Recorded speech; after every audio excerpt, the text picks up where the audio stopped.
Welcome to the Festival of Storytellers.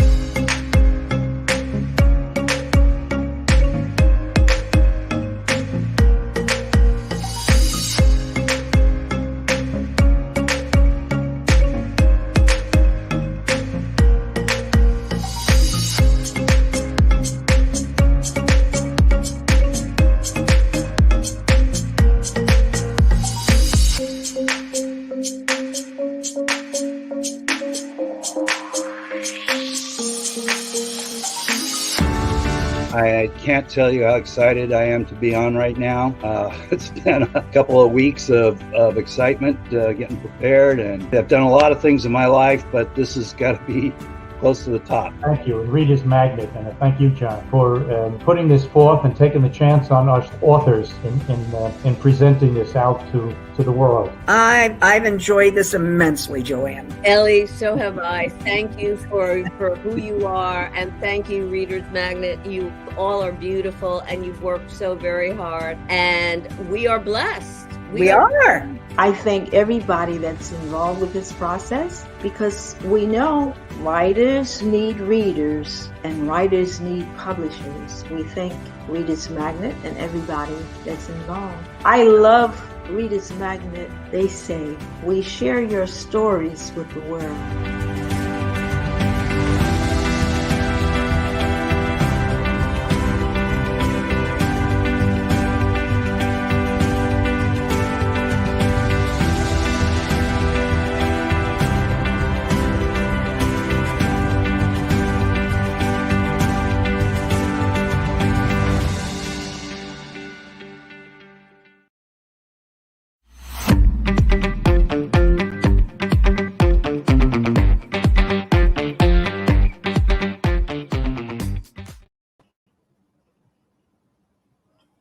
Hello, I'm Mike Sanborn. Welcome to my presentation this Monday afternoon.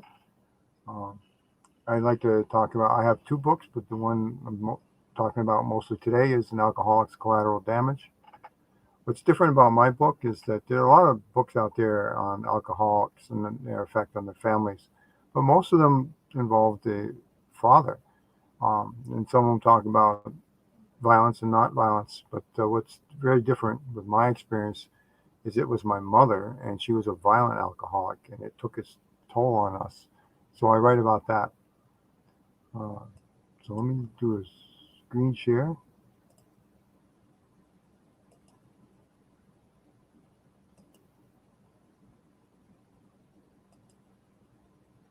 Okay.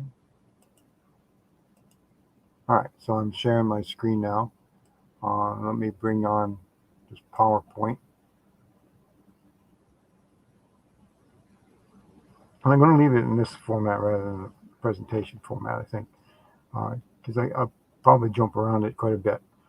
But that shows the cover of my book, An Alcoholic's Collateral Damage. Don't understand why it's cascading like that. But I divided it up into basically developmental years and where we moved. There was a real dramatic changes as we changed residence. I mean, we moved a lot. It's a classic alcoholics thing. Things will be better when, and then if when ever comes, it is better. Any improvement was very short-lived, and usually things got worse. And that's definitely the case with us. We came from a classic middle-class family back in the 50s.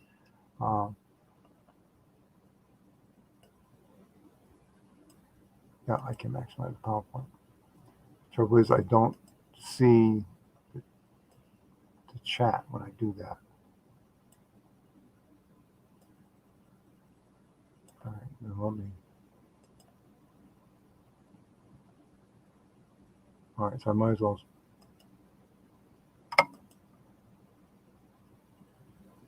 All right, good, stay there. All right, so back where I left off. So my mother was the violent alcoholic. Things got worse with each time that we moved.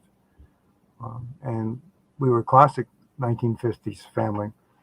where Dad went and did the work in, the Aussie area, the My Three Sons, those things at the time. Uh, the dad went out. Dad always had the right answers, and Mom stayed home and took care of the kids. Now, my mother dominated the household, even though she was the stay-at-home mom, and Dad went out. He sure did try.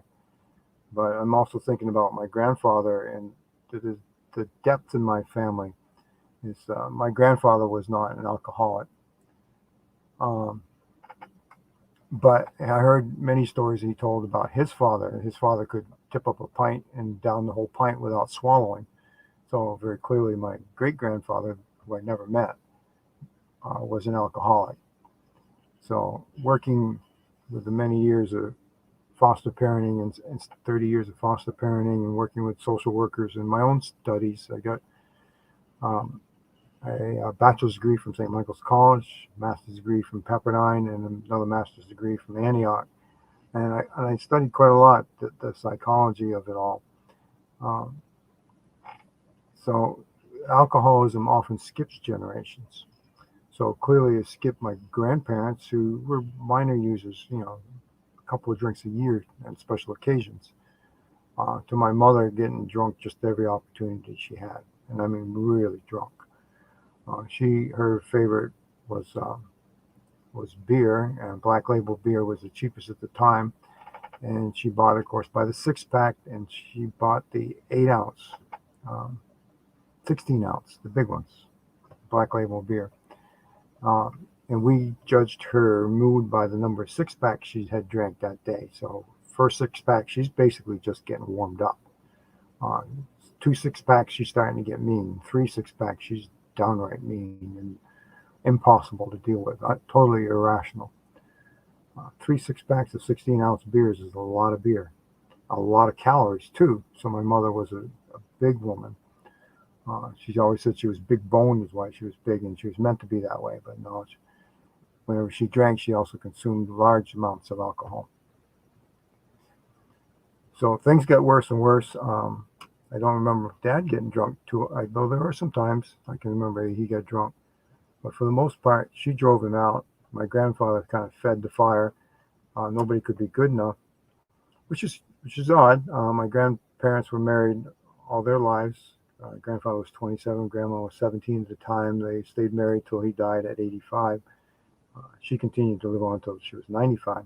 So she did 20 years after his death.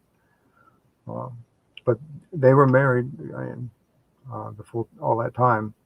But he had 2 girls and a boy, and all of them ended up in divorce.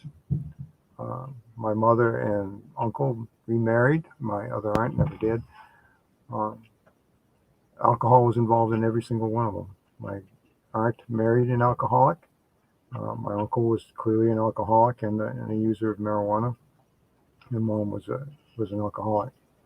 So alcoholism definitely skipped a generation, hit all of them. So as I was studying, of course, I was worried about my own daughter. So we were an educated family, very, very different. My mom was proud to be the first one to graduate from high school. I was the first one to graduate from college, and my family definitely worked against me. And I wrote about that in the high school and transitioning to college eras. My grandfather was always telling me I was too stupid, just like my father, and I hated that. And my father was totally gone by the time I was 11 years old, but he came and went before that. He definitely tried to come back and do that. But at any rate, Mom graduated from high school. I was the first one to graduate from college, and that lasted in my family until my oldest daughter graduated from college. And then my other daughter graduated from college, and there was a cousin in between.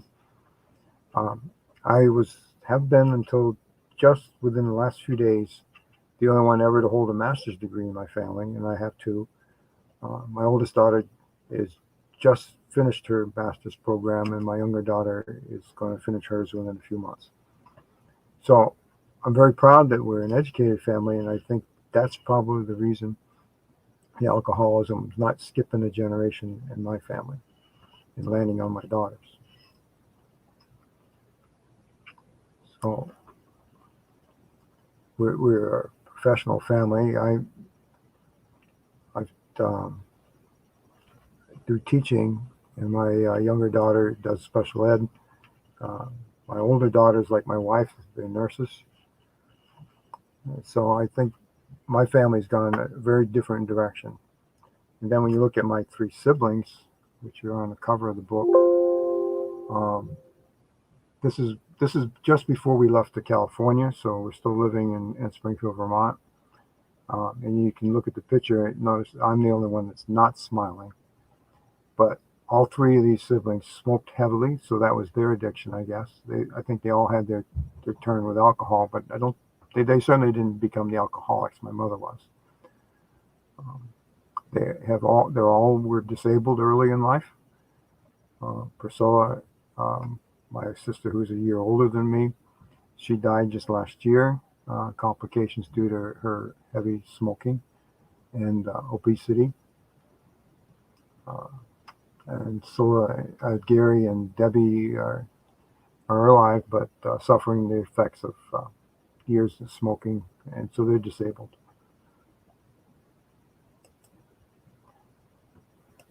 So this PowerPoint is set up, and it's available on my website. It's set up into these developmental things. So the ones with a nice pretty blue slide, let me escape out of it. The ones with a nice pretty blue background, that's what one would expect in a normal family, if there's such thing as normal. But these are typical developmental things at that age. And then the ones with a multi-background with a red in the back, that's the harm, that's the damage that I've noticed coming from within our family, how we deviated from the norms. So again, the California, there's the normal expectations. And I relied heavily on Piaget and Erickson and coming up with the expected development. Piaget and Erickson are kind of like the standard, I think, in child development. There are many, many others, but those are the ones that I like that broke it out nicely and easily for me.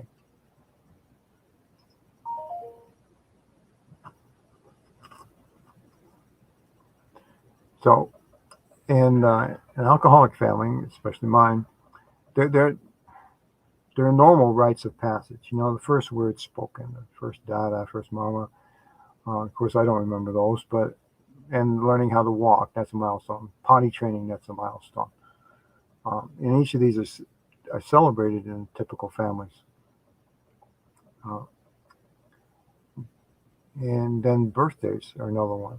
And I can remember cakes early on in the early years. We would have a birthday cake and the family would eat the cake.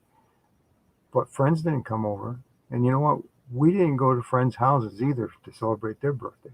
We stayed pretty much isolated, which is a classic for alcoholic families. So we missed out on many rites of passage. First day of school, it's a rite of passage too, and that really wasn't celebrated. That was just extra work for my mother to get us to and from school. Discipline was very different. Our expectations of behavior, classic back in this before the California stage. We were expected to play in the living room, and Mom would be working in the kitchen. And I can remember that beer sitting off on a corner of the cabinet. We should go drink now and then. But Debbie was pretty young, so she was pretty much in a walker, one of those old style walkers that had the tray all the way around them. She was in the kitchen most of the time with Mom, and we other three were expected to play in the living room and on the floor. And little things like Sola, of course, played with her dolls, and I like playing. I had a wooden train set, and built a track and an elevated track, and then I could move the train around the track. And then Gary would just simply charge in and crash into it and literally knock down whatever we were playing on. And of course, we'd protest, and Mom would say, play nicely with him, let him play with you, and all that kind of stuff. But at that point, Gary's playing with us was basically interfering with what we were playing. So I got frustrated, And I'd just go find something else. And of course, Gary would come find that too. So I got more and more, I retreated into my own imagination where Gary couldn't penetrate. I could play with a pencil and a piece of string, and I could fly that pencil around the room. And of course, I had to stay on the floor, so I didn't go too far. And then I'd let the pencil drop down and do some imaginary rescues of people and haul them up into my spacecraft or Zeppelin or whatever it was I was imagining it to be. So Gary would get frustrated with that, and he'd still try to join in, but that way I could successfully keep him out. So he'd go bother Scylla. And we used to now and then give him no authority or anything. You know, we're taking care of Gary. We're entertaining Gary, according to my mother. And we just didn't like it. We were becoming the parents taking care of Gary. We were responsible for whenever Gary got in trouble, which didn't really help a whole lot with sibling relationships throughout our lives. If we were to try to discipline Gary ourselves, which typically a little punch on the shoulder, Gary, of course, would scream out, and Mom would be upset. She'd come charging in, and I can remember Mom's a large woman, and I can remember her coming in from the kitchen, being angry, deciding it's time for her to punish us. And remember, we're on the floor, so Mom, large woman, doesn't want to bend over or pull us up to spank our bottoms. She just whacks us on the head, or pulls our hair, or pulls our ear, or something like that. And I can still feel that intense slap and pressure on my neck. And she'd go in and she'd hit us all, bang, bang, bang, and then go back to the kitchen. And she says she's just being fair. And I learned very early in life, equal is not fair. Gary was the source of the problem, and we were getting punished for trying to deal with it that we were told to deal with. So never did we do anything right. And the displays of affection, I don't remember ever being hugged. On rare occasions, we sat in my father's lap, but that was a very rare occasion. And I can remember later on sitting in my father's lap, and he complained about how heavy I was and asked me to get down, and then he took up Gary in my place. So again, I felt belittled and Gary taking over and getting his way.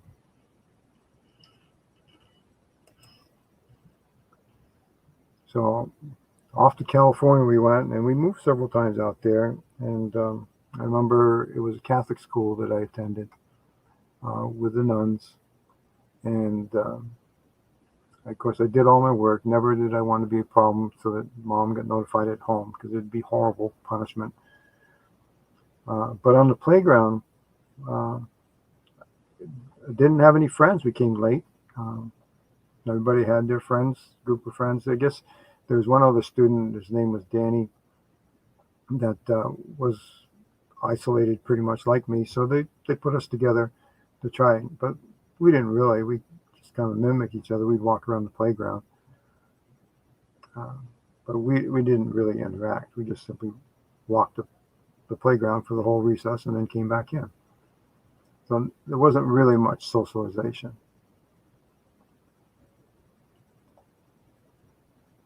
So we moved a lot, but I believe we kept at the same school. I remember the last one. We live in Riverside, California, where a lot of movie actors were. And we were on Mulholland Drive, and supposedly there were movie actors there. And Mom kept watching for them. We did see Clint, somebody that a tall actor, saw him once. And Costello's brother lived down the street from us at one of the places we lived.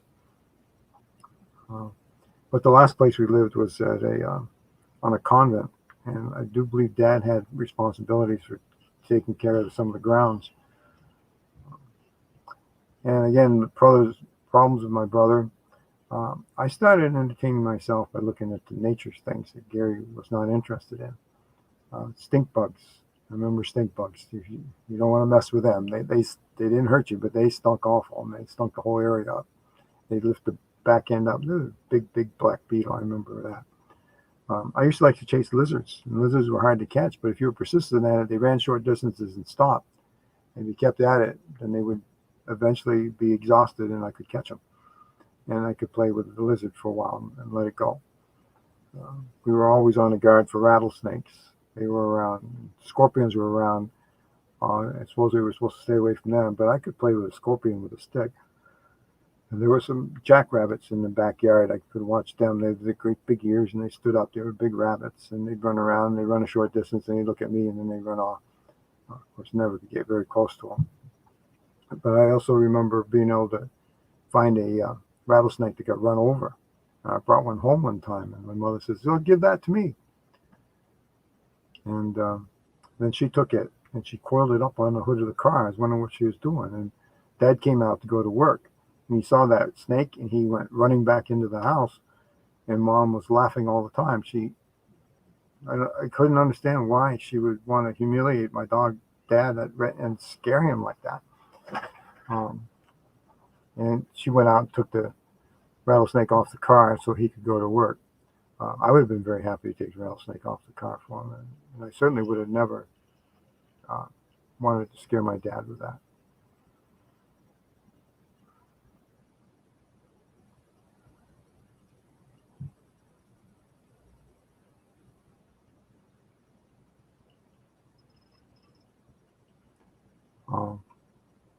Well, they were native animals to the California.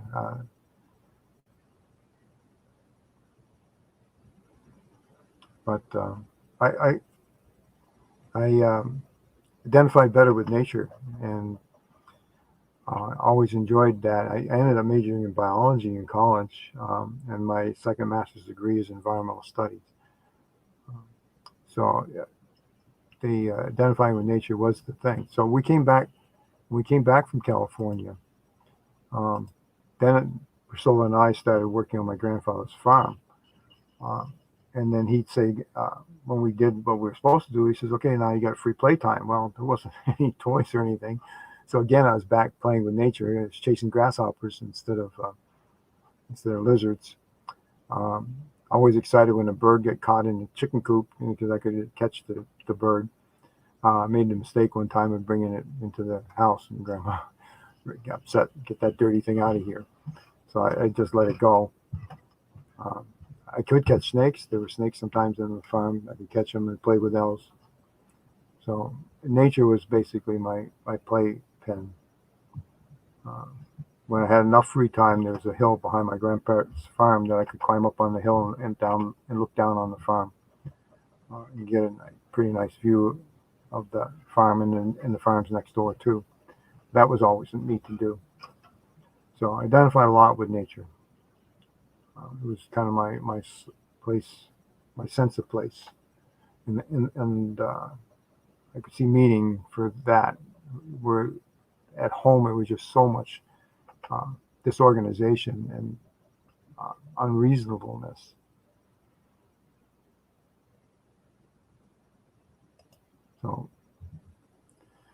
So when we left to California, we were living in a normal house, and I do believe my parents bought that house and then sold it when we went to California. We lived in every place we lived in was a separate building, wasn't an apartment building. But I expect we rented those. We certainly were when we were living on the convent. That was considered a rental, and I think in exchange for that, Dad had to do the work around the convent. But suddenly we had to leave. I never was explained why. I just come to some assumptions that perhaps Dad, with all the demands my mother was putting on him, couldn't keep up with what was expected of the convent, so they asked us to leave. So when we left, we came back home, back to my grandparents' house, where we stayed a few days until my parents were able to rent another house just down the road from my grandparents. And then eventually we moved into, it was an apartment. We called it Southview. It was a development. So definitely, and it was right around the corner from the house we owned. So we went from living in the house to living into apartments. So we lived there for a while, and then we moved to Claremont. And again, in Claremont, we were back into an individual house, but it was definitely a rental, a much smaller house. So we declined from a family middle-aged with its own house, owning its own house, to a family now that couldn't buy a house. We just could only afford to rent. Then we moved after Claremont. Then I was back into when we came back from California, I went to a public school now instead of a private Catholic school. And there again, no friends really to speak of. There was an older boy that I kind of looked at, and we never really intermingled. One boy picked a fight with me. I don't know why. I was winning the fight when we got separated. But my punishment was I was not allowed to go outside for recess for several days, which was fine with me because I would sit on the steps of the school or sit in the classroom. It was all the same to me.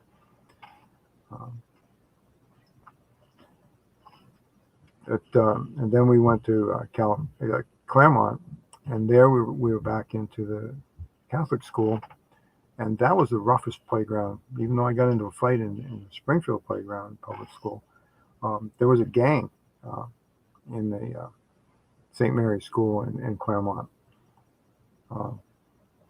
And the leader of the gang, I remember his last name was DuPont. Supposedly his dad taught him how to box, so everybody was afraid of him. I wasn't particularly afraid of him, but I certainly didn't want to be getting into any trouble. So we used to volunteer in order to stay off the playground. One of the ways to do that was to volunteer to help the nuns. So sweeping walkways and chipping ice away from the buildings and things like that. That's what I used to do. And that always earned a reward of an apple, which wasn't a big deal to me because my grandfather raised apples and we had plenty of apples. It gave me a reason to stay away. But as things would be, I eventually did cross paths with this guy, and he challenged me to a fight after school. And okay, fine, I'll take you up, because I walked home after school. So I went to our designated point, and he just never showed up. And eventually, I got a message that from one of his gang members that he had to stay after for the teacher, and the challenge of the fight just fell away, and then we moved. And we moved to Charlestown. And this was a kind of a farmhouse. I think I got a picture somewhere here. When I look for the picture, I'll tell you about it. Again, it was a rental, but it had a barn. Yeah, here it is. Bring this over. So there's the house with the barn in the back. Interestingly, that's my sister Scylla. She was probably about, I don't know, 10 or 11, and I was younger. That's my pet goat. I used to try to hook him up to that wagon to get him to pull the wagon. But Herbie, we called him, because Herbie the love bug was around at that time, wanted to jump in the wagon and let me pull him. So it's kind of reverse of what I wanted, but it was kind of fun to do that. So I used to play with it. But for some reason, my mother wanted a picture of it, but she didn't want a picture of it with me. She wanted a picture of it with my sister. So it's like my father put me down because I was too heavy to take my brother in. Mom did the same sort of thing. Even though I had taught the goat to ride in the wagon, she wanted the picture with Scylla. But anyway, that's where we lived. But this is where our family really suffered. Mom's alcoholism got really bad, and Dad would fight all the time. I remember many times we used to go to the races or something. That's where I remember my dad drinking, and the ride home with them drunk, and then fighting. One time, the tire blew out, and Dad was driving, so he got out to change the tire, and there was an argument that ensued. So Mom, I remember her saying, "You son of a bitch," and she started throwing empty beer bottles at him. And he just kept trying to get her quiet because there was a neighbor house nearby, and he didn't want him to call the police. But she eventually didn't have enough empty beer bottles, so she threw a full beer bottle at him, and the next thing I know, he's laying on the ground, quiet. And so we got very, very concerned. What's wrong with Dad? What's wrong with Dad? And Mom says, nothing. He's just faking. But he eventually got up and changed the tire. And Mom slid across the seat and said, "You're too drunk to drive," and she drove. So they fought all the way home, and I remember her punching him and stuff as she's driving the car. And when she went to turn the corner, she hit the curb and blew out another tire. Well, they don't have a spare tire anymore, so we rode the last mile home with a flat tire, making lots of noise, and she just yelling and punching Dad all the more. The next day, Dad ended up carrying a tire into the garage to get it fixed, and then came back out, changed the tire, and then drove down to get the spare tire fixed. I remember many times where she beat him violently. So he left to live with his mother because Mom ridiculed him, kept saying he was not a man. The man stays there to take care of the family. But he came back again, and he tried again to make amends. And she just kept over demanding. It was impossible for him to keep up. Then there was another time I remember while we lived at this house that Dad was coming home. Sorry, apologize for that. Hopefully somebody else gets that. And there was a farmer down the road,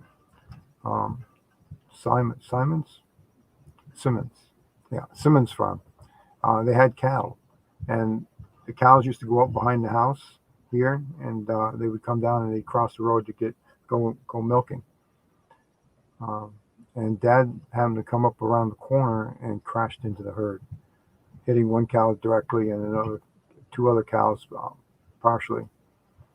And so I didn't know that. I'm playing in the yard, and Dad comes zooming in the yard, and I could see there was something wrong with the car, and he drove up past the barn and parked out behind the barn, and then he went running down the driveway back to the Simmons farm.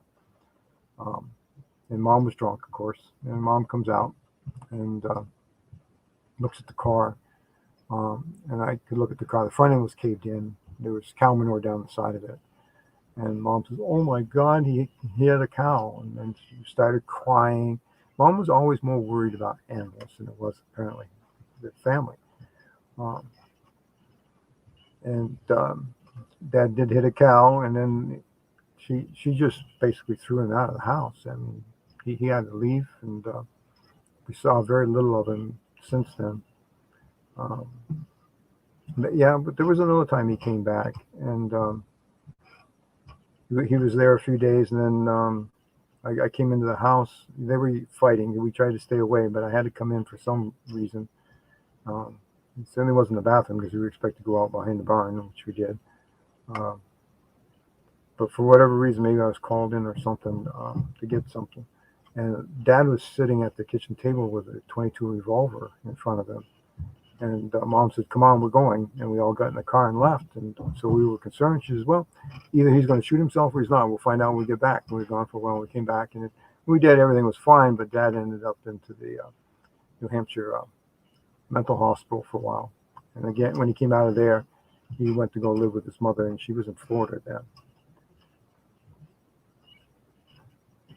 So he was pretty much gone from that point.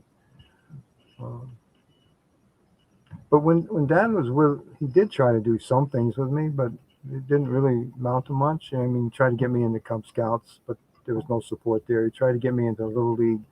I was so horrible at it that basically I felt guilty about dragging the team down because I didn't have the practice that other kids had. So here, to illustrate how Mom felt animal life was so important, that in this barn, Herbie had a stall just inside the barn where we kept him. And one winter day, the roof fell in. So the barn fell in, and so Mom was also worried about Herbie. She sent me in to rescue him. Now, what parent sends their kid into a barn that has just collapsed? As I think back at that, I was 10 years old, climbing through fallen debris of that that crashed in the roof, got to the stall where Herbie was, forced that door open just enough to get him out. And in some places, I had to pick him up and put him over the debris that had fallen down, and then got him out, and we brought him into the house. But as I think about that, it's just who sends their 10-year-old kid into a barn like that? That could fall down and crush me. And other things too. We never ever brought any pets to the vet. If they got sick, we drowned them. We wouldn't, if they were too sick to recover. I remember one time a cat had a big abscess on its jaw, and Mom drove us down to you put them in a grain sack and put a brick in there and tie it off and throw them in the river. So I did that with a particular cat, and as I released it to go into the river, the bag tore. So I think, oh no, I hope it didn't tear too much. So of course there's a splash, and then down it goes, and I wait a minute, and all of a sudden the cat pops up. I said, oh no. So I tried to catch the cat, but the cat was in absolute terror, and it ran past me and it was gone. So I told Mom. Well, 3 days later, the cat shows back up here, and the abscess had healed, so everything was hunky-dory. But when we during the winter here at this building, it was a spring-fed water supply, and the water froze. So the rent was $50 a month, and Mom was getting about $350 a month for her welfare check. So she was very happy to say that not going to pay rent if we don't have water. Well, the landlord, $50, no water, so what? He can give it, let us stay there during the winter rent free. It was cheaper than fixing the water, simply drilling a well. So we were the stinky kids. We rarely took baths. There was a horse trough, a watering fountain up the road a bit where we used to get some water for drinking and cooking, and very rarely a bath because we couldn't heat the water. Very rarely flushed the toilet. The toilet paper and feces piled up. I remember piling up so high that I couldn't sit on the toilet. I kind of stood spread across to go to the bathroom and stack it up, and Mom would go in with her bare hands and scoop it out, throw it in the backyard. We used to play in the backyard, but not after we started doing that. But again, we had a social worker, and I'm thinking, where's the social worker? So we were 3 years here. One of the things, again, play. We didn't have many toys. When I used to try to hit the baseball back during the times when Dad set me up for Little League, I couldn't, even if I managed to toss it up in the air and hit it, there was nobody else to play with, running bases and stuff. And then Gary wanted to play too, so he was useless. He didn't want to catch the ball. He just wanted to bat the ball. So what I ended up doing was like playing golf. I'd bat the ball around on the ground and I'd pick a target and I'd try to hit it. And I was having a good time with that, but again, Gary would interfere with that. And one of the things, when I refused, because there was only one ball, one bat, he used to try to grab the ball from me, but when he couldn't get it from me, I'd push him away and stuff like that. He started throwing rocks at me one time. And I could dodge most of the rocks, but one time it bounced just right and it hit me in the head, which of course angered me. So I picked that same rock up and I went to chase him down. And he did as usual when I was chasing him, just a drop to try to get me to trip. But this time he dropped, and he was a fair distance away from me yet. So I wound up and I let loose with everything I could. He was laying sideways to me with his thigh. My target was his thigh. I wanted to hit that hard with that rock. Just as I released it, he rolled over and it got him square in the groin. He couldn't breathe for a while. And then he got up and went in to complain to my mother. And of course, I'm the one in trouble. Mom's favorite punishment: get a beating on the head, and then go kneel next to the washing machine. And Mom used to always say that she could have her mom's intuition. That she knew what we were doing. She knew when we were lying. This particular time, I always doubted it, but this time I had proof positives. So she'd be having me kneel on the washing machine in the kitchen, and she'd be sitting in the living room. That she didn't have eyes on me, but she used to keep yelling at me, "Kneel up straight." She was supposed to be punished. Well, I was kneeling up straight when she commanded me to kneel up straight, and I protested, and I said, I am kneeling. She says, no, you're not. I know better. I'm your mom. So I knew then she's lying, that she didn't have that magical mom's intuition.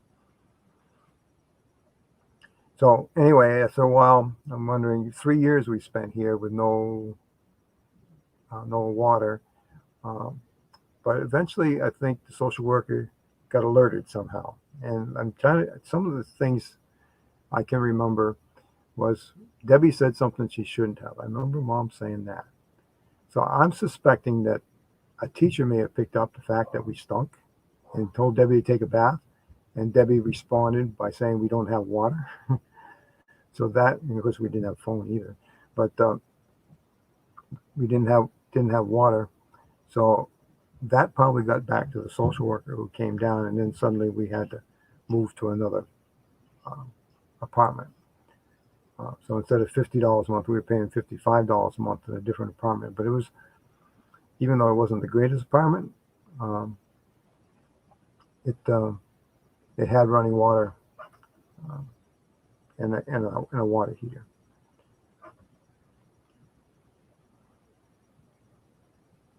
But no matter, this was the Bemis farm, and the other one was an apartment building with several apartments in it.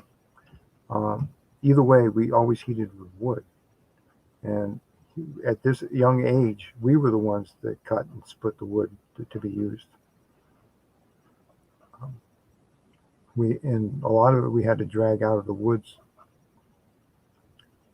Down at the other apartment, since there was no woods to go get it, we got the wood mostly from my grandfather, which of course, down on the farm, we cut and split the wood down there too. So Pop, like we call my grandfather Pop, would give us the wood to go through the winter. So I was the guy to make the fires. So even at 10 years old in this Bemis farm, I was the one that got up in the morning, at a house that's cold enough to have the water frozen in the sink. And I was the one to get up to make the fire before everybody else got up. So I got pretty good at that.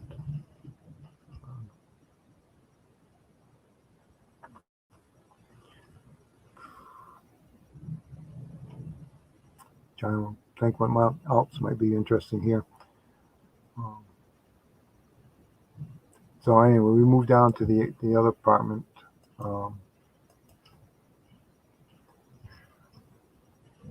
And the many bad promises. Mom blamed Dad for all our demise. Or we were supposed to do the housekeeping, but you can imagine no water and stuff. We got pretty used to not doing much housekeeping, and so our apartment was really pretty trashed. And when we moved down to the other apartment now in the later grade school years, started then middle school, and we were starting to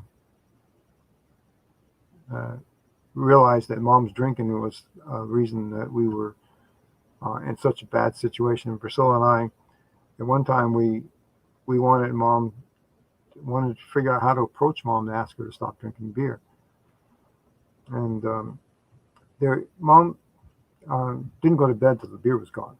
But occasionally, and I told you, she was a 3 6-pack person, so she was pretty snockered by the time bedtime, so 6 o'clock. And that was really reprieve for us, because then we had the rest of the evening without her complaining and beating us and stuff like that.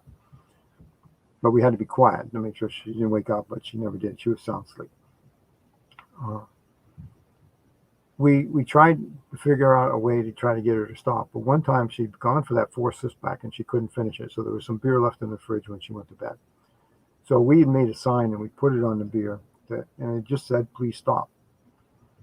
So we thought about it, but before we went to bed, we figured, well, Mom's going to get up. When she gets up, she's going to be sober. When she's going to see that, it's going to hurt her.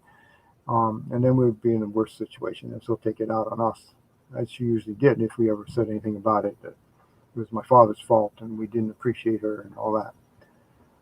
So we chickened out on that one.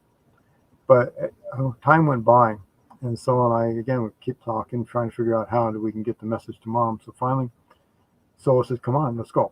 And we went in and we pleaded, and tears flowing, and telling her, please stop this drinking. And then Mom started crying and all that, but she was pretty drunk too. And then she promised us she won't drink anymore. Wow, that was the best news in my life. We went outside and I was happy. I was playing away, and a little while went by, and Scylla comes out with Mom. I go, what's this? And Mom says, well, I already talked to Scylla and she's okay with it. And she says, when I start drinking, I can't stop. She says, I just need to buy that one more six pack. And she wanted me to prove it. And of course, I can still feel that sinking feeling. All that crying and all that tearing and all those promises was for nothing. She wasn't going to stop drinking. So I just reluctantly said, go ahead. And of course, that was that. She never even missed a beat in her drinking. All that we did was for nothing. So I knew then that we couldn't do it.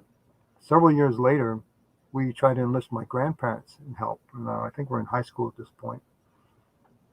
So we sat down with Pop and Graham, and we tried to tell them very, very, try to, as cushiony as possible. We chose our words carefully, that Mom was drinking and it was affecting us.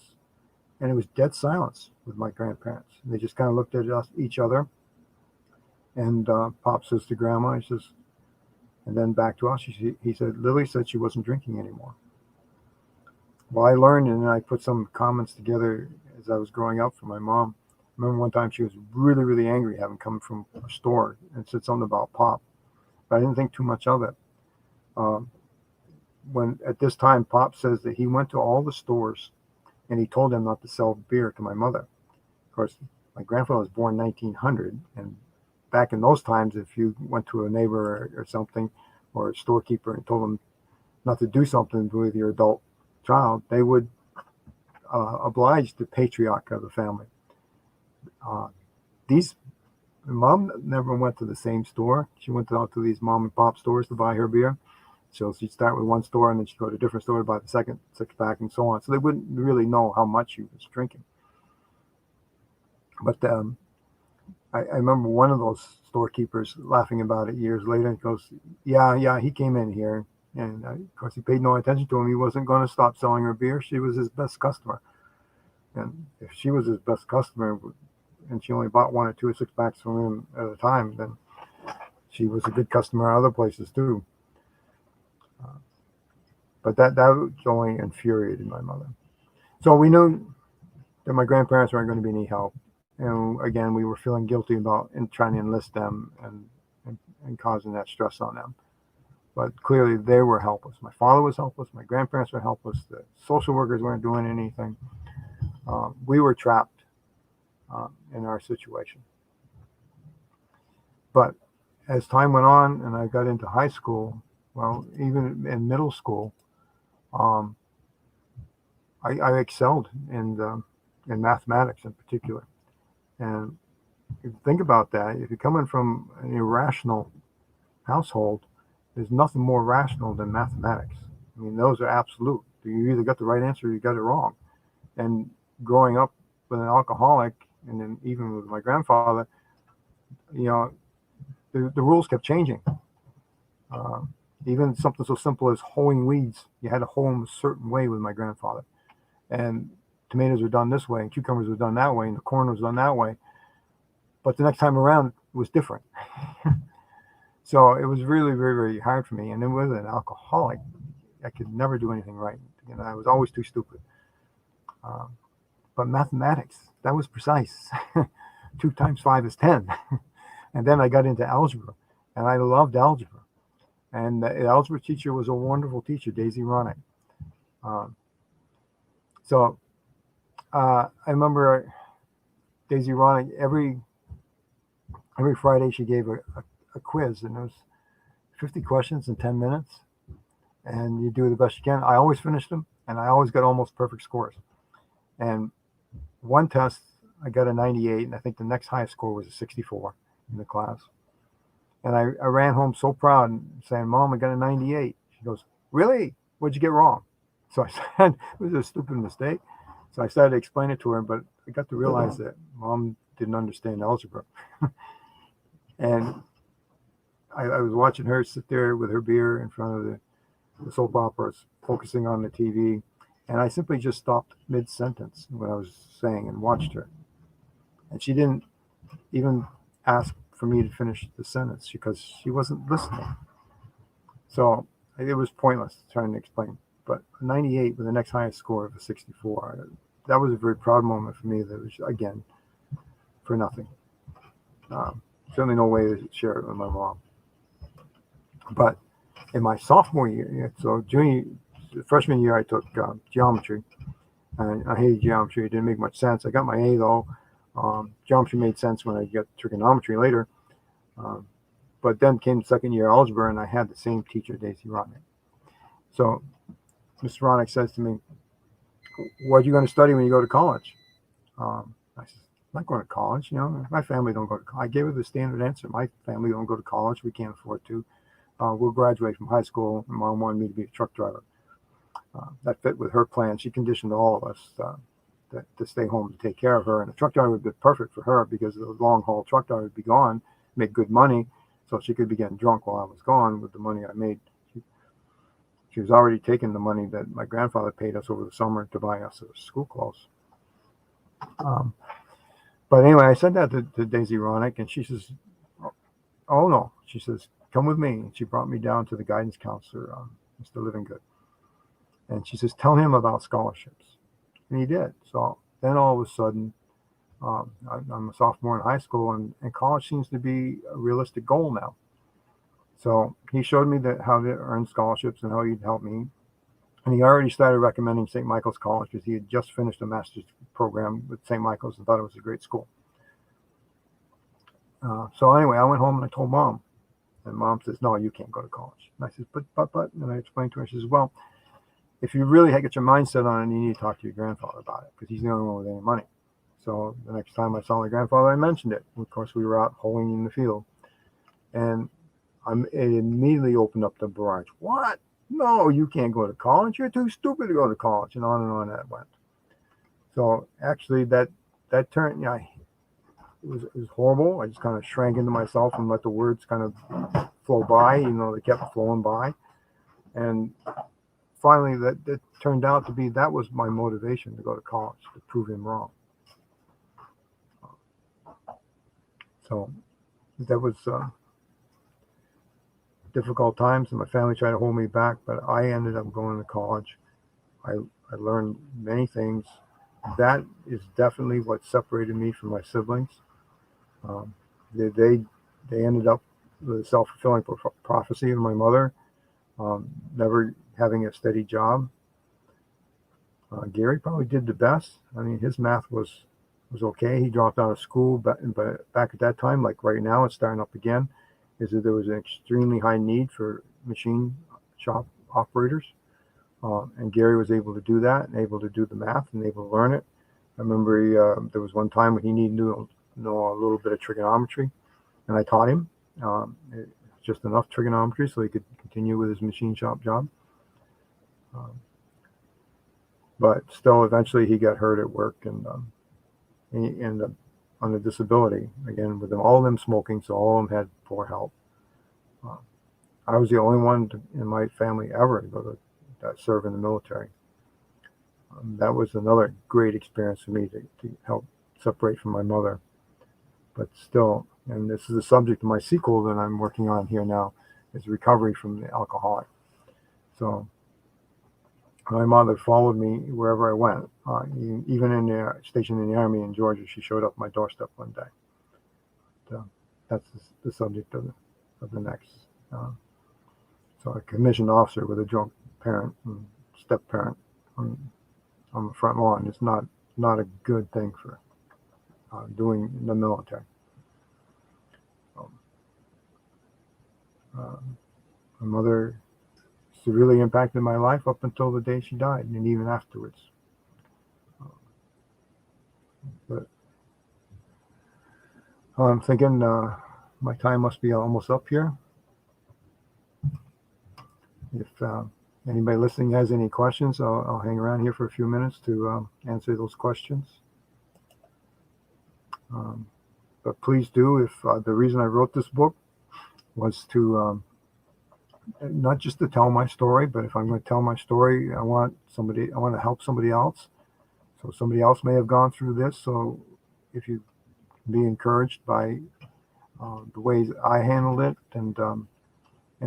and look for those significant adults in your life that can help you, like that math teacher for me. And there were others, but the math teacher was most significant. So if you grew up in an alcoholic, hopefully you find encouragement from this. If you didn't, and you're trying to understand somebody who's growing up in that situation, hopefully this helps you do that too. All of us somehow, somewhere, have been impacted by an alcoholic person. The other book I wrote was A Cop in a Small City, with the same idea there. Is I wanted to write about, and all these things are actually real stories that I was involved in, and the same idea. If I wanted people to understand what it's like to be a cop, and I was a cop in Claremont, New Hampshire. I want people to understand what it's like to be a cop. So if you're interested in that, I actually think this ought to be mandatory reading for anybody that's going to go to a police academy. It's great. I addressed the ethics a lot in this book. So it's a collection story. I also encountered some really bad cops, some really good ones, working, of course, with other emergency responders, which was always a good experience. It's just that some fellow cops were horrible, and I wrote about it. I changed the names to protect the innocent, I guess, to protect the guilty. So again, if you let people know what it's like to be a cop, let people know what it's like to grow up in an alcoholic family. If you want to be a cop, then maybe this will give you a good idea. Or if you already are a cop, this is a good topic to pick one of these stories and address the ethics. Because after each of this collection, I grouped them according to the type of calls there were. Like police chases, serving in the community, mental illness, and that kind of stuff. So real calls, real situations, how I handle it, how I'm, and there's always the what ifs. So, and then the ethics behind them. And I dealt with some brutal cops and trying to report some sex offender stuff going on with a fellow law enforcement person and how that was dealt with.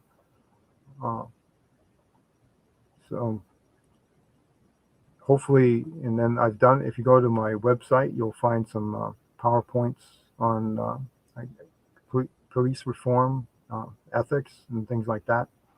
I have there. I'll be putting up some more. I'm working on one about communication. But anyway, both of them have the same sort of idea of trying to show people what it's like to be in that situation, for them to evaluate whether they want to enter that situation or not, and then those there, how to get out of it. So how to do better as a cop, even if the cop realizes he's done something or she's done something very, very wrong, how to steer it back around. And then also I wrote a lot about how it persists in police departments. It's funny, you see it in national news, these problems. Well, it's in every department everywhere. And I've of course talked with other people in other departments, even sheriff's departments and state troopers. And in fact, I wrote about some state troopers doing some things very wrong, and they're doing some things very right too. But it's basically, and wherever you go, there are problems. And I'm hoping to help out people who grew up with alcoholics. I'm hoping to help people in law enforcement just do better in their lives. So feel free to contact me I'm on Facebook, Twitter. It's GM Sanborn on Twitter. But if you just search G. Michael Sanborn, you'll find most of them on Instagram. Very simple email, gmichaelsanborn@gmail.com. I'll be very happy to follow up and help you in any way I can. So, thank you for listening. I will not be back tomorrow. I have a faculty meeting. I still teach school. But I'll be back on Wednesday, and hope you join me then. Thank you for listening.